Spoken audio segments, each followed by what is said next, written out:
¿Qué tal, amigos? ¡Bienvenidos!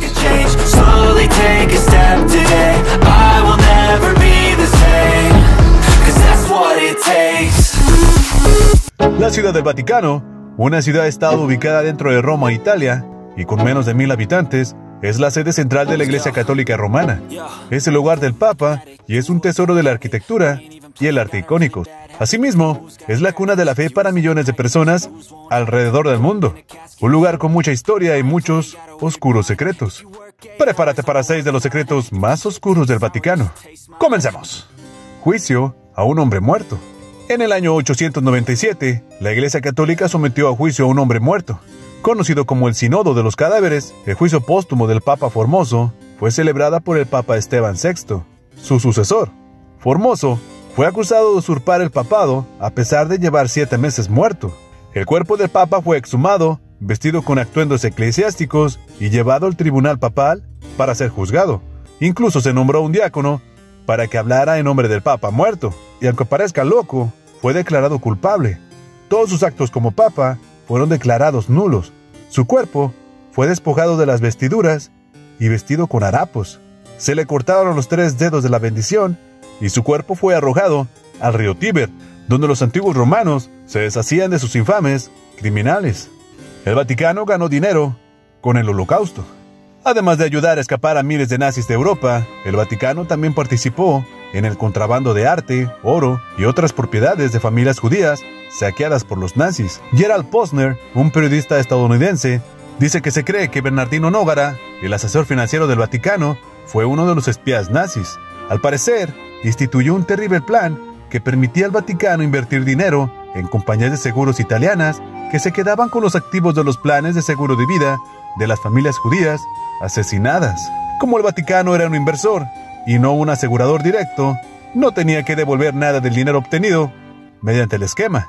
Los castrati. Algo muy enfermo es que se castraba a los niños para que estos sustituyeran a las mujeres en el canto. A través de una mutilación conservaban la voz blanca o infantil. En la primera carta a los Corintios, San Pablo dice: como en todas las iglesias de los santos, que las mujeres callen en las reuniones, pues no les está permitido tomar la palabra. Esta fue la base para que se iniciara la castración. A principios del siglo XVI, al crearse la Capilla Pontificia, el Papa Julio II autorizó la castración. Los niños mantienen una voz parecida a la femenina. Una vez entrando la adolescencia y posterior adultez, evolucionan hasta convertirse en tenores, barítonos o bajos. En pocas palabras, pierden la feminidad de su voz. Por eso, se castraba a los niños que tenían entre 7 y 12 años. Ahora bien, ¿cómo se castraba? Bueno, pues, había 2 métodos de castración. La primera era extirpar los testículos. El segundo método era remojar los testículos con leche para ablandarlos y después eran presionados para aplastarlos completamente. De las medidas higiénicas, ni hablemos, pues eran nulas. En muchas barberías de Italia había un letrero que decía: aquí se castra limpiamente, por lo que muchos niños morían como consecuencia de las infecciones. La iglesia pagaba cierta cantidad de dinero a los padres por niños que cantaban bien, por lo que algunas familias pobres, que tenían muchos hijos, cedían uno a la castración, esperando a que éste llegara a ser una gran estrella y pudiera sacarles de la pobreza. Esto ocurrió muy rara vez. Nadie les garantizaba a los padres que, después de la castración, tuvieran una buena voz o que pudieran dedicarse al canto. ¿Cuántos de los niños castrados llegaron a cantar? Bueno, pues, tomamos en cuenta que si en los 3 siglos que hubo castraciones se produjeron unas 100,000, solo un 10% llegó a dedicarse al canto. Y de estos, solo 1% fueron famosos. Es decir, 1000 castrati gozaron de cierta fama a lo largo de 3 siglos. Y de estos 1000, los nombres que se recuerdan hoy en día se pueden contar con los dedos de las 2 manos. En pocas palabras, la castración era una lotería en la que muy pocos acertaban. Mientras unos fueron admirados por todas partes, otros sobrevivieron en corazones parroquiales. La Santa Inquisición. Los orígenes de la Inquisición los podemos situar en la Francia del siglo VII, donde abundaban las diferentes herejías dentro del cristianismo, como los valdenses y los cátaros, que se alejaban de la Iglesia Católica oficial y criticaban el carácter ostentoso de sus líderes. Ya en el año de 1184, el Papa Lucio III declaró herejes a todos esos grupos que negaban consciente y voluntariamente las verdades de la fe de la Iglesia, aún estando bautizados, e instando a los obispos a investigar y perseguirlos. Y esta fue la razón a la creación de la Inquisición por parte del Papa Gregorio IX, en 1231, donde la Iglesia encabezaría este proceso de aplicar penas a los herejes y pudiendo arrebatar sus bienes. Unos años más tarde, en 1252, se aceptaría la tortura como un método de presión para conseguir la confesión y así encontrar a los herejes, es decir, los desviados de la Iglesia oficial, y también judíos, blasfemos o brujas. La muerte del Papa Juan Pablo I. Tras la muerte de Pablo VI, se celebró un cónclave para elegir a su sucesor.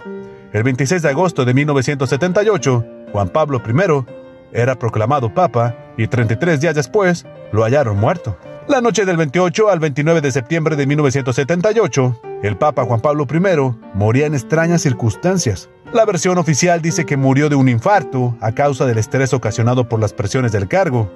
Y además, la familia no autorizó la realización de la autopsia. La versión oficial sembró dudas en la opinión pública y hasta en la Iglesia. Años más tarde, las teorías alternativas se avivaron.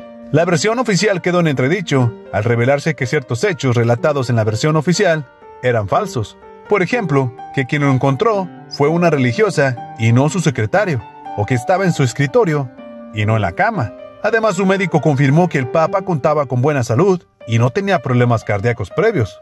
Recientemente, en 2019, un miembro de la mafia Colombo, llamado Anthony Raimondi, sobrino de Lucky Luciano, confesó en una entrevista al New York Post que había participado en el asesinato del Papa Juan Pablo I. Según afirma en su libro, Anthony fue contactado por su primo, el cardenal Paul Marquintus, quien dirigía el Banco del Vaticano y que junto a la logia italiana Propaganda Du querían deshacerse del Papa, pues estaba dispuesto a desvelar una trama de corrupción millonaria. La trama desarrollada en el interior del Vaticano implicaba a la mitad de los cardenales y obispos en el Vaticano. Se trataba de una estafa de $1.000 millones que involucraba a personalidades del Vaticano y de Propaganda Du, vinculadas a empresas americanas como IBM, Sunoco o Coca-Cola. Raimondi confiesa que su papel en el asesinato era memorizar los hábitos del Papa y así actuar en el momento oportuno. Continúa diciendo que la noche del asesinato estaba en el pasillo frente a la habitación del pontífice, cuando le sirvieron el té en el que habían vertido una gran cantidad de Valium. Una vez sedado, su primo el cardenal Paul Marquintus apretó un gotero con cianuro sobre su boca. Batilix.